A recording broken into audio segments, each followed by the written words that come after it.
Vamos con los comentarios del ingeniero José Blandón Castillo. Hoy, 23 de agosto. Buenos días, Fernando. Buenos días. Buenos días a toda nuestra audiencia. Oigan, rescato dos cosas de las tantas interesantes que ha dicho. El síndrome de Estocolmo. Usted se va a recordar de una jovencita que se llama Patricia Hearst. ¿Se acuerda de ella? Patricia era la hija más querida del magnate de los medios de comunicación, señor Hearst. Ella participó en un asalto, fue capturada, sometida, según ella, por el ejército simbiótico, ¿se acuerda? Indios y negros que crearon un movimiento y ella formó parte de eso. Fue juzgada, pero fue trasladada después a un hospital psiquiátrico. Y vino a Panamá. Ella estuvo aquí con nosotros. Estuvo con nosotros aquí. Y su presencia aquí y la relación nos llevó a tener una excelente relación con el padre de ella, señor Hearst, quien ayudó mucho en el proceso de negociación con los Estados Unidos. Fíjense cómo estas cosas ocurren y con ella nosotros conocimos cómo ellos, los secuestradores, o ese grupo influyó tanto en ella que ella pensaba que lo que ellos decían era cierto, ¿no? Y eso se conoce ahora como el síndrome de Estocolmo. Pero también rescato otra cosa, esto que usted habló de Riohato. Y si yo tuviera que poner una fecha entre el cambio estratégico en la correlación de fuerzas de la Guardia Nacional, sería ese momento en cuando nosotros tomamos posesión de la base de Riohato. ¿Por qué? Y usted debe recordar que cuando el golpe se dio, el golpe militar estuvo encabezado, era un golpe bicéfalo. En realidad el que gestó el golpe en primera instancia fue Boris Martínez, el coronel Boris Martínez. Y Omar Torrijos era el oficial de más rango y de más edad en ese rango. Y hubo una lucha interna a lo largo de la fuerza interna de la Guardia Nacional. Omar Torrijos era una de las corrientes dentro de la Guardia Nacional. Otra la expresaba el carácter prusiano de Boris Martínez, un hombre militar de corte prusiano. Nada podía estar sucio, todo tenía que estar limpio. Y había gente que estaba vinculada a la Agencia Central de Inteligencia. Había gente de derecha, nacionalista, y gente de derecha, anticomunista. La Guardia en general era una institución en la doctrina anticomunista. Acuérdense que estábamos viviendo el mundo bipolar entre el comunismo y los que no eran comunistas. Y los buenos eran los no comunistas y los comunistas eran los malos. En ese proceso de consolidación se da el golpe de diciembre del 69 y el primer evento que va a marcar, diría yo, la lucha estratégica del movimiento encabezado por Torrijos y que lo va a poner al comando, ya ahora sí, geopolíticamente de la Guardia Nacional, es la toma de Tocumen. De Riohato, que era la expresión ya de que íbamos por el camino de la descolonización. Y entonces de allí se da toda una estrategia que más tarde le hablaré de ella. Por eso es importante que usted vea estos hitos de la historia como elementos que van formando la vida y uno aprende no para vivir encajonado en la historia, sino para obtener de ella las lecciones importantes que moldearon la coyuntura estratégica de ese momento y entender. Si usted no sabe de dónde vino, usted está perdido. De manera que rescato esas dos cosas. Pero rápidamente voy al mundo a algunas cosas importantes porque hay muchas cosas pasando aquí en el territorio nacional y queremos hablar de ello con ustedes. En primer lugar, oiga, dos Trump.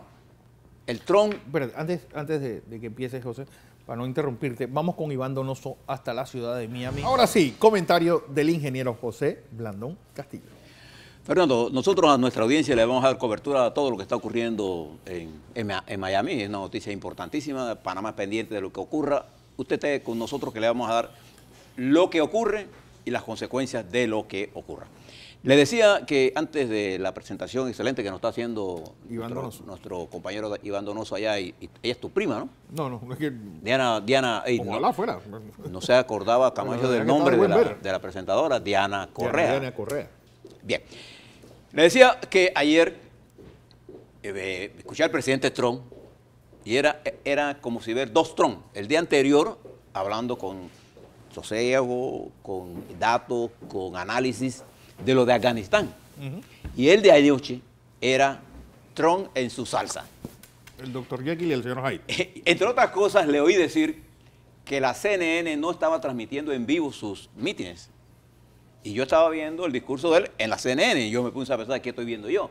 Yo pensaba que yo era un mundo irreal o qué. Pero yo parece que nadie le dijo al presidente que sí, la CNN estaba transmitiendo su discurso. Y que además, claro, inmediatamente las críticas que se elevó por el discurso, de tantas cosas que dijo, pusieron al Trump de la noche anterior y al Trump de anoche. O sea, los dos Trump, ¿no? Mientras eso está ocurriendo, ya está alistándose el contingente que va para Afganistán.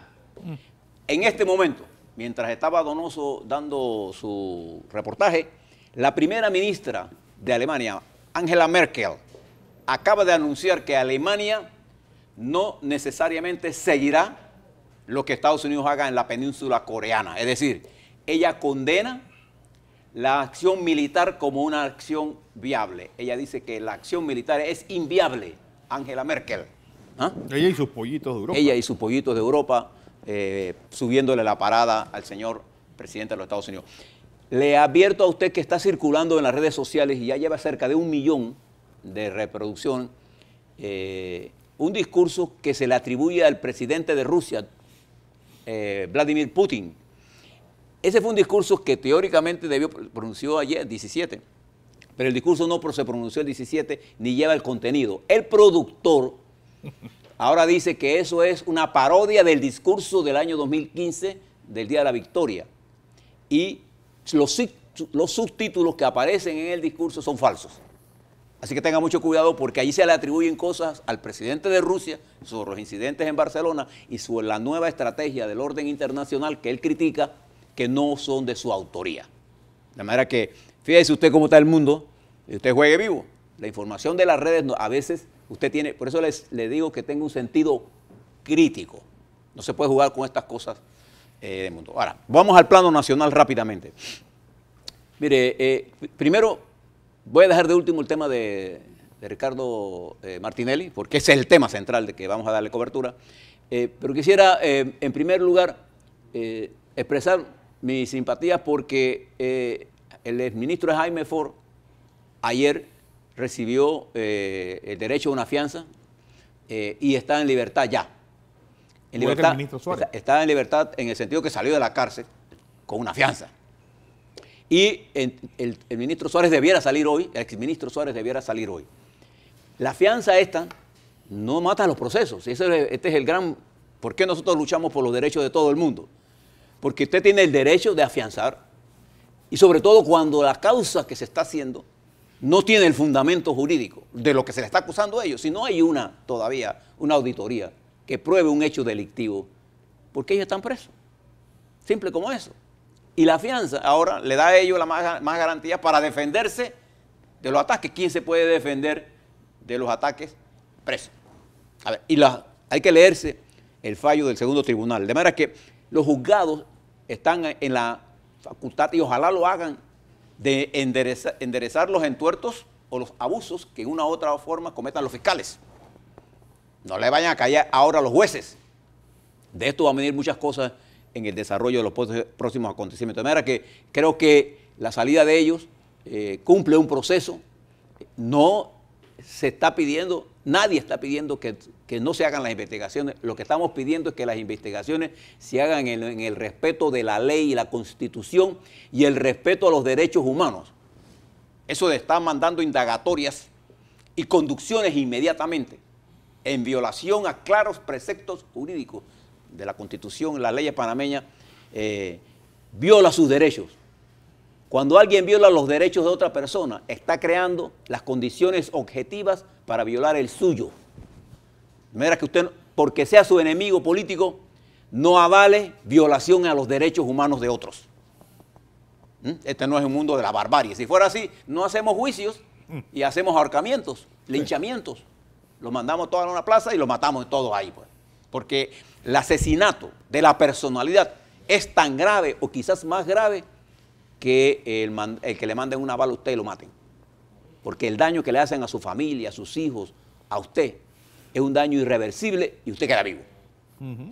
Que fíjese bien en esto cuando usted se fija, cuando usted brega con seres humanos y le violenta sus derechos humanos, usted está atacando por lo que la sociedad ha luchado a través de largas, prolongadas y cruentas batallas por la libertad. Así que no es su enemigo. A su enemigo usted no lo puede tratar violándole los derechos humanos. No lo puede hacer. Bien, en el caso de Ricardo Martinelli, yo ayer le decía todas las explicaciones de lo que está en discusión.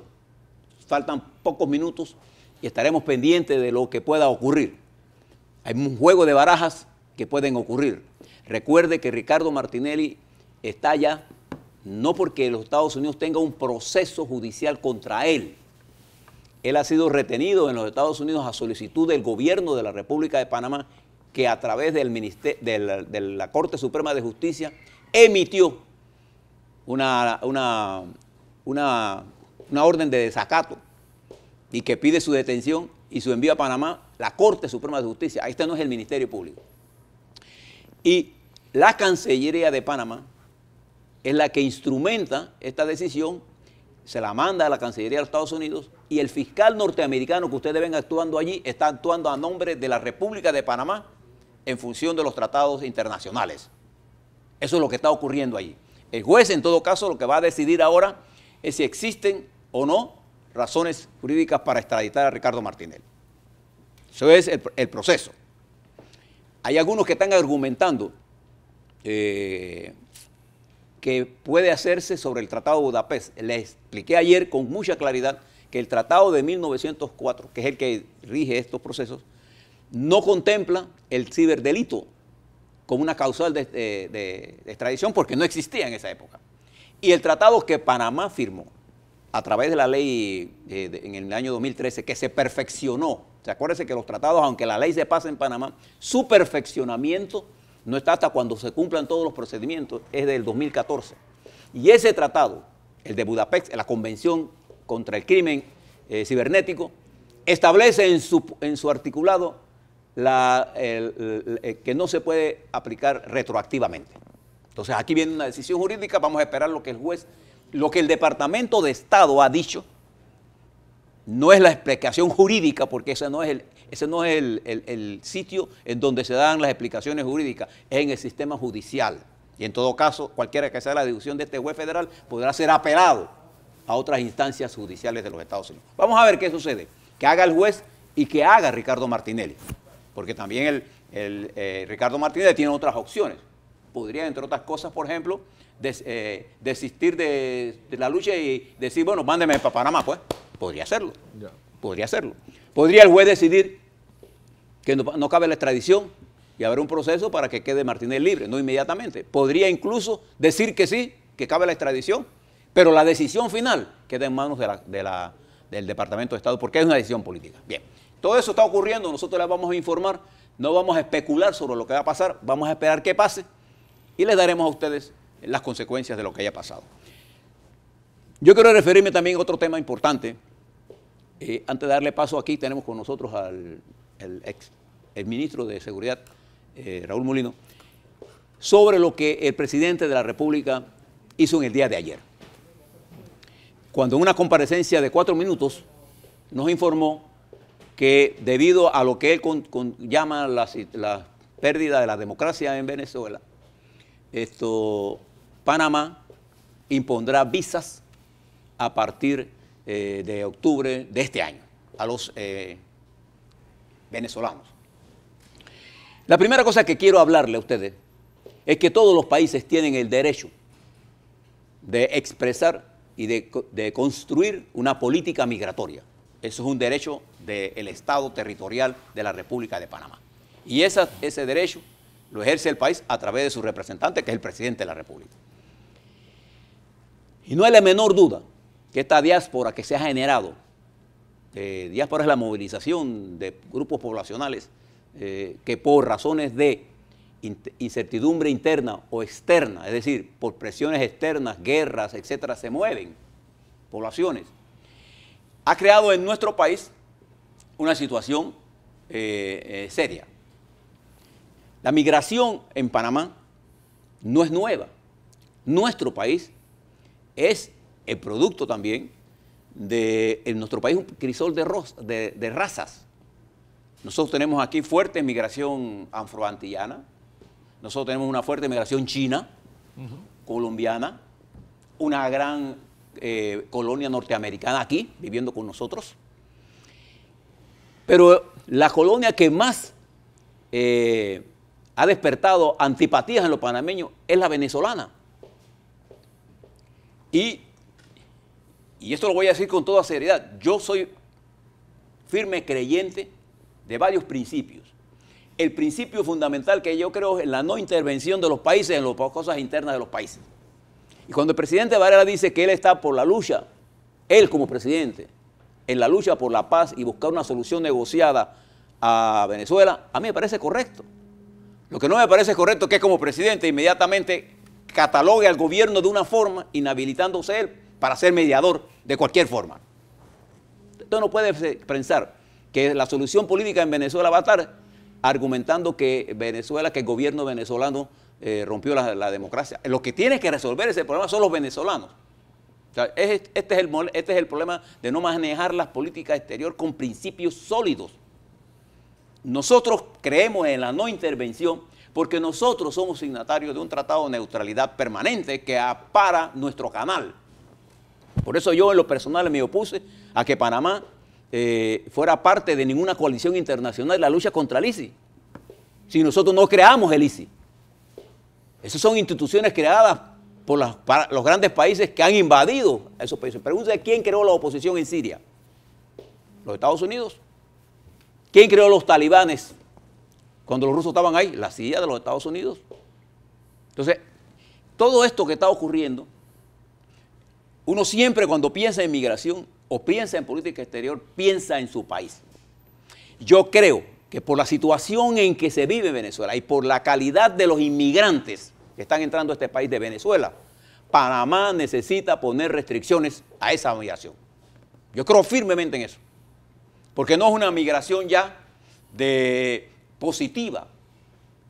Está migrando también dentro de eso estructuras clandestinas e incluso están migrando gente mandada por el propio gobierno aquí, a crear problemas. De Venezuela hablo. Entonces nosotros tenemos que proteger a la población nacional. Por eso creo que la decisión, que para mí tardía, también debe ser clara, porque hay dentro de esa migración que proteger entonces sí a los derechos civiles de aquellos ciudadanos venezolanos que ahora sí, por causas políticas, son objeto de una persecución. Pero lo cierto es que la comunidad venezolana en Panamá, de la cual tengo muy buenos amigos, también ha tenido una conducta de convivencia mala con los panameños. A mí personalmente me ha tocado ver a ciudadanas venezolanas insultando a trabajadoras panameñas en los supermercados. Usted no ve a los colombianos en eso. Y hay más colombianos en Panamá que venezolanos. Hay más dominicanos que venezolanos. Pero además hay otro fenómeno importante que debemos tener en consideración. Cuando los países pasan en crisis económicas y financieras como la que vive el hermano pueblo venezolano, o crisis como la que vive el hermano pueblo de Colombia, que se hizo muy fuerte cuando la guerrilla, los paramilitares y el ejército, entre plomo y plomo, produjeron liquidación de pueblos, los pueblos salieron huyendo, unos se fueron para otros lugares de interno. Hay 5 millones de colombianos en Venezuela y hay decenas de miles de colombianos en Panamá. Por eso. Pero además de eso, Panamá es atractivo a la migración esta por las condiciones económicas de nuestro país que son superiorísimas a las que ellos están viviendo en este momento. Entonces, pongámoslo así, el éxito de nuestro país desde el punto de vista de su desarrollo económico es un atractivo para la migración. Usted ve, por ejemplo, la fuerte migración dominicana que tenemos aquí, usted no ve, usted ve, hay problemas con los dominicanos, sí, hay delitos que cometen los dominicanos aquí, pero no hay una actitud hostil. Los nicaragüenses, que así son invisibles. No hay una actitud hostil de ellos a la población panameña. Se concentran los venezolanos. Y es una mezcla de conducta indebida por parte de migrantes, incluso con buenos recursos económicos, inmigrantes que vienen con intenciones malsanas, diría yo, criminales, y otras que vienen enviadas por el régimen para crear problemas a la comunidad esta. O sea, esta mezcla hace obligación para el presidente de la República tomar medidas que protejan el interés nacional. Y si usted le hace una encuesta a los panameños en este momento, el nivel de xenofobia hacia la migración venezolana es más alto que el promedio de migración, porque en Panamá hemos sido tolerantes a la migración, tolerantes. Pero ¿por qué este odio? ¿Por qué este resentimiento? Porque hemos tenido conductas que no son propias. Y porque además, vamos a decirlo con claridad, el chavismo es una expresión de que las clases dominantes, que fueron las primeras que emigraron, tenían su actitud frente a los propios venezolanos, los ricos venezolanos, pensaban de los pobres venezolanos como una categoría inferior. Nosotros en Panamá tenemos una condición, la movilidad social de Panamá es mucho mayor. O sea, normalmente, no digo que no haya excepciones, normalmente la convivencia entre panameños de diferentes estatus sociales y económicos es una convivencia sana. O sea, nosotros entre nosotros no tenemos odios tan profundos que nos obligan a nosotros a cuidarnos, por ejemplo, de nuestras empleadas. Nuestras empleadas son parte de nuestra familia. Por eso yo estaba en contra de la ley de las nanas. Porque eso se puede aplicar en Venezuela se aplicaba. La oligarquía que tenía empleados en sus casas trataba diferente a lo que nosotros aquí, nuestra oligarquía, la clase media panameña trata a nuestros empleados domésticos. Entonces, esa condición de clase que ellos mantienen y de superioridad. Yo recuerdo una vez, y yo tengo un gran cariño por Venezuela y un aprecio por Venezuela por el papel que ellos jugaron en el proceso de descolonización en este país. Y soy amigo personal de Antonio Ledesma, que está detenido y lucho por su libertad. Y Carlos Andrés Pérez y el presidente Caldera y todos los presidentes venezolanos nos ayudaron a nosotros, y particularmente Carlos Andrés Pérez estuvo con nosotros palmo a palmo en el proceso de negociación de los tratados Torrijos-Carter. Y yo aprecio políticamente eso, lo aprecio. Y tengo grandes amigos intelectuales y políticos en Venezuela. Y creo que Venezuela necesita encontrar un camino de unidad para resolver su problema. Pero no creo en la intervención ni militar ni extranjera en el hermano pueblo de Venezuela. Entonces, le planteo todo esto porque también la comunidad venezolana que está con nosotros aquí tiene que revisar su conducta en esta sociedad. Porque se está creando una antipatía que supera incluso la solidaridad de los que tenemos más visión política por las historias que nos ligan a ese hermano pueblo. Entonces yo sí creo que el gobierno debe tomar medidas. Igual lo debe hacer con Colombia. ¿Por qué? Porque al desbandarse las FARC y un proceso de negociación, gran parte de los inadaptados de esas Fuerzas Armadas van a utilizar nuestro territorio para continuar con sus andanzas criminales. Y la forma en que ellos desarrollan la criminalidad ni se parece a la que la hacen nuestros panameños. Y ustedes, por ejemplo, aquí, los secuestros, las acciones de los los sicarios. ¿Sí? Entonces, hay en Panamá un temor a esto, un temor real. Tenemos que hablar con claridad de esto. Pero no podemos convertir ese temor real, ahora sí le hablo a los panameños, en xenofobia, en odio hacia nuestros hermanos. Porque cuando los panameños hemos tenido las mismas situaciones, de que por razones políticas hemos tenido que emigrar, hemos sido recibidos con los brazos abiertos por nuestros hermanos latinoamericanos. Pero hay una cosa que usted debe saber. Todas estas migraciones que están en Panamá, eso que se conoce como diáspora, que ha plagado el mundo. Si usted se va a Europa, una de las grandes problemas que enfrenta la Europa es el flujo migratorio que se produce a raíz de la destrucción de países enteros por intereses macronacionales que no toman en consideración los intereses ni de España, ni de Portugal, ni de Francia, ni de Holanda, y no fue Holanda la que bombardeó. Entonces, todas estas cosas están ocurriendo en el mundo. La migración es uno de los problemas más graves que enfrenta la humanidad, pero no la podemos resolver con teorías xenofóbicas, pero tampoco podemos pecar de bobos. Porque el principal interés, el principal deber de un país, y particularmente de sus autoridades, es velar por el bienestar de su población. Eso no solamente incluye el problema migratorio, eso incluye, por ejemplo, el respeto a nuestros derechos ciudadanos en el debido proceso. Por eso usted ha visto aquí que nosotros hemos manejado todos estos temas siempre con la mayor objetividad posible. Y digo posible porque para nosotros más importante que la objetividad en sí es la veracidad de lo que estemos diciendo. Yes. Lo demás es una opinión que usted puede formarse junto con nosotros. Mi opinión no tiene que ser igual a la suya. Lo que usted debe tener de parte nuestra, y eso es lo que pensamos aquí siempre, darle los hechos verídicos que le permitan a usted tomar la opinión más objetiva posible. De manera que le dejo con este tema.